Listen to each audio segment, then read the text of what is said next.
Girls, सर्दियों के बहुत सारे मसाइल में से एक सबसे बड़ा मसला है शॉवर लेने का। स्पेशली जब आपके पास ना कोई गीज़र हो और ना गर्म पानी करने का कोई बंदोबस्त हो। इसलिए आज मैं आपको कुछ ऐसी टिप्स बताऊंगी जिससे आप बगैर शॉवर लिए क्लीन और पॉलिश्ड लगोगे। सबसे ज़्यादा आपकी हाइजीन का आपके ऑयली स्कैल्प से ही पता लगना शुरू हो जाता है कि आपको शॉवर लिए काफ़ी दिन गुजर गए हैं। इसको हल करना बहुत आसान है। जैसे ही आपके बालों को फ्रेश लुक मिलती है, उनसे डर्ट और इम्प्योरिटीज़ मास्क हो जाती हैं, आप फ्रेश लगना शुरू हो जाते हो।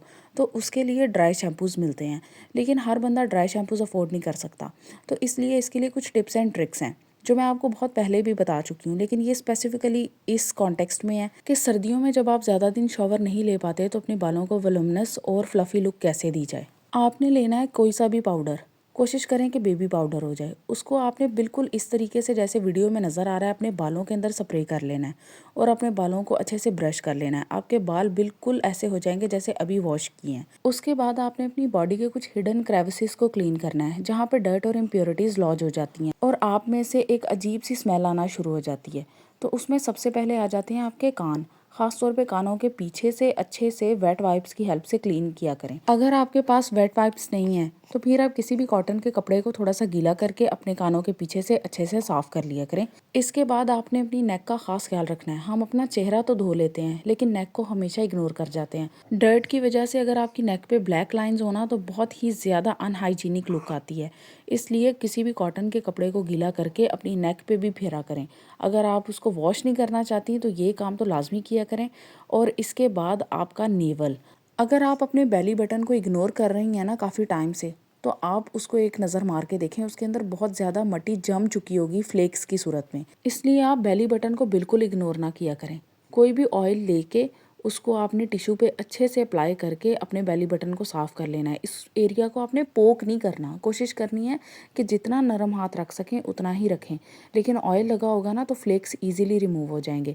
इसके अलावा आप ये गार्नियर का क्लिनजिंग वाटर यूज़ कर सकते हैं। अब गार्नियर अगर इसराइली कंपनी है तो आप इसके अलावा किसी और कंपनी का क्लिनजिंग वाटर परचेज कर लें, लेकिन क्लिनजिंग वाटर से डर्ट और इम्प्योरिटीज़ को रिमूव करना काफ़ी ज़्यादा आसान हो जाता है और ये महंगे भी नहीं पड़ते और ना ही बहुत जल्दी ख़त्म हो जाते हैं। गर्ल्स, एक बात बताती चलूँ, आप चाहे जितना मर्जी क्लीन और पॉलिश लग रहे हो, लेकिन अगर आपकी अंडर आर्म से अजीब सी स्मेल आ रही है ना, फिर कोई फ़ायदा नहीं है। डायरेक्ट परफ्यूम से कुछ नहीं होता। आपने पहले किसी कपड़े को गीला करके अपनी अंडर आर्म्स को अच्छे से वाइप करना है और सुखाना है। उसके बाद जाके आपने कोई भी डिओड्रेंट या फिर स्प्रे उस पर करना है। लेकिन अगर यही आपकी स्मेली स्वेटी अंडर आर्म है और उस पर आपने डायरेक्टली परफ्यूम स्प्रे कर दिया तो फिर वो इतना गंदा सा मिक्सचर बन जाएगा ना, कोई आपके पास बैठना भी पसंद नहीं करेगा। ये मिस्टेक इतनी ज़्यादा कॉमन है गर्ल्स, इस चीज़ को अवॉइड आज से ही करना शुरू कर दें। इसके अलावा स्वेट पैड्स मिलते हैं, पील एंड स्टिक, बहुत ही इजीली रिमूव हो जाते हैं।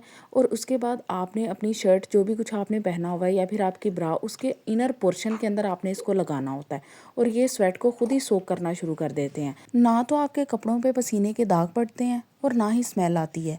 तो इसलिए इनको आप परचेज़ कर लें। ख़ासतौर पे वो लड़कियां जो मुझे स्पेसिफिकली मैसेजेस करती हैं, कमेंट्स करती हैं कि हमारी अंडर आर्म्स बहुत ज़्यादा स्वेटी हैं, बहुत ज़्यादा स्मेली हैं। आप इनको इस्तेमाल करके देखें, आपको बहुत ज़्यादा फ़ायदा होगा। इसके अलावा आपको अल्कोहल पैड्स का भी बताया था कि अल्कोहल पैड्स परचेज़ कर लें और वेट वाइप्स की जगह आप उनसे अपनी अंडर आर्म्स को क्लियर कर लिया करें, तब भी स्मेल नहीं जल्दी आएगी। फिर बारी आती है आपके फेस की। अगर आप फेस को सिर्फ क्लेंस करते हो ना तो तब वो पॉलिश लुक नहीं आती जितनी अपने फेस के हेयर्स रिमूव करने के बाद आती है।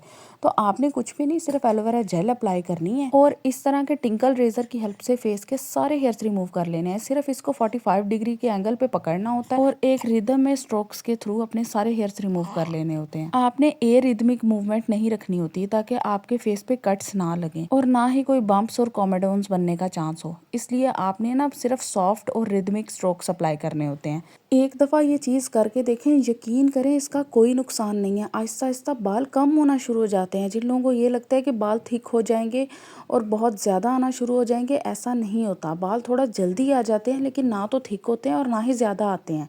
इसके बाद आपने अपने पैरों का ख़ास ख्याल रखना है। अगर आपके पाँव गंदे हो ना, आप जितना मर्जी ऊपर से पॉलिश लग रहे हो, आप बहुत ही अनहाइजीनिक लगते हो और लोग आपको अवॉइड करते हैं। इसलिए आप ना अपने पाँव को शुगर, ऑलिव ऑयल और आर्गन ऑयल की हेल्प से अच्छे से स्क्रब किया करो वीक में 2 से 3 मरतबा। उसके बाद आप रात को सॉक्स पहन के जितनी देर हो सकता है रखो इनको, ताकि आपके पाँव सॉफ्ट हो जाएं। फिर गर्ल्स, मुंह से गंदी स्मेल नहीं आनी चाहिए, इससे सारे किए कराए में पानी फिर जाता है। आपने टंग स्क्रैपर यूज़ करना है, फ्लॉस यूज़ करना है और उसके बाद दालचीनी और कलवंजी का माउथ वॉश बना के यूज़ करना है। अगर आपको इसकी रेसिपी नहीं पता तो कमेंट्स पे मेंशन करें, मैं आपको इसकी रेसिपी बता दूंगी। फिर आपने परफ्यूम का हमेशा एक ख़ास तरीके से लगाना है अपनी बॉडी के पल्स पॉइंट्स पे, जो कि नेक पे होते हैं, रिस्ट पे होते हैं, जहाँ पे परफ्यूम लगाने के बाद ना वो ज़्यादा देर तक रहता है। और कोशिश करो परफ्यूम लगाने से पहले वेज़लीन अप्लाई कर लो ताकि वो जल्दी वेपरेट ना हो।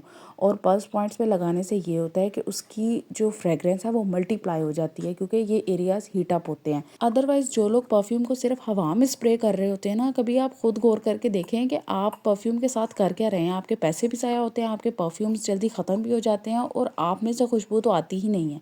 और अगर आती भी है ना तो सिर्फ कुछ सेकंड्स के लिए, मिनट्स के लिए, या फिर अगर बहुत ही अच्छा लॉन्ग लास्टिंग परफ्यूम है तो आवर्स के लिए। ओके, इसके बाद आपने अपने नेल्स का खास ख्याल रखना है। गर्ल्स, जिन लड़कियों के नेल्स बहुत लंबे होते हैं ना लेकिन मिट्टी से भरे हुए होते हैं, बिल्कुल कूल नहीं लगते।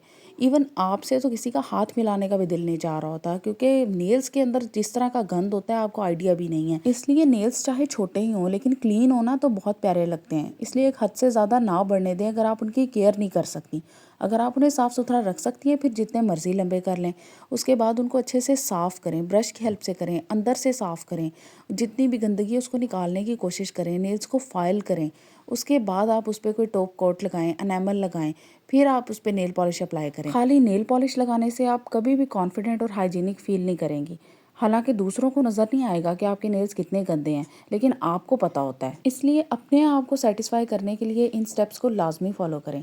जब आप इन सारी चीज़ों को क्लीन कर लेंगी ना तब आपको फील नहीं होगा कि आप नहाई हुई हैं कि आप नहीं नहाई हुई, क्योंकि पीछे सिर्फ बॉडी रह जाती है, क्योंकि आप सारे एरियाज़ को क्लीन ऑलरेडी कर चुकी होती हैं। तो अगर आपको वीडियो पसंद आई हो, चैनल को लाजमी